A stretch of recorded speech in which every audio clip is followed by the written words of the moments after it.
जब फ़िरौन ने मिस्र में बनी इसराइल को बहुत तंग करना शुरू किया, इनसे तरह तरह की बेगारियां लेता, इनको मारता और दुख पहुंचाता, तो हज़रत मूसा अलैहिस्सलाम को अल्लाह ताला का हुक्म हुआ कि सब बनी इसराइल को रातों रात मिस्र से निकाल ले जाओ ताकि इनकी जान छूटे।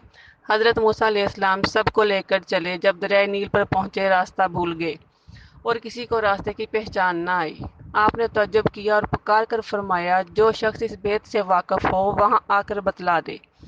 एक बुढ़िया ने हाजिर होकर अर्ज किया कि जब हज़रत यूसुफ अलैहिस्सलाम का इंतकाल होने लगा था तो उन्होंने अपने भाइयों भतीजों को वसीयत फरमा दी थी कि अगर किसी वक्त तुम लोग मिस्र का रहना छोड़ दो तो मेरा ताबूत जिसमें मेरी लाश होगी अपने साथ ले जाना, तो जब तक आपको ताबूत साथ ना लेंगे रास्ता ना मिलेगा।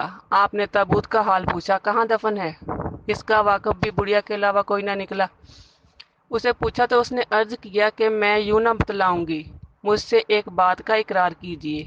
आपने पूछा, वो क्या बात है? कहने लगी, वो इकरार ये है कि मेरा खात्मा ईमान पर हो और मैं जन्नत में जिस दर्जा में आप हो उसी तरह मैं मुझको रहने की जगह मिले। आपने अल्लाह ताला से अर्ज़ किया कि ए अल्लाह, ये बात तो मेरे इख्तियार की नहीं, हुक्म हुआ कि तुम इकरार कर लो, हम पूरा कर देंगे। आपने इकरार कर लिया। इसने ताबूत का पता बतला दिया। दरिया के बीच में दफन था, इसका निकलना था और रास्ता मिल गया।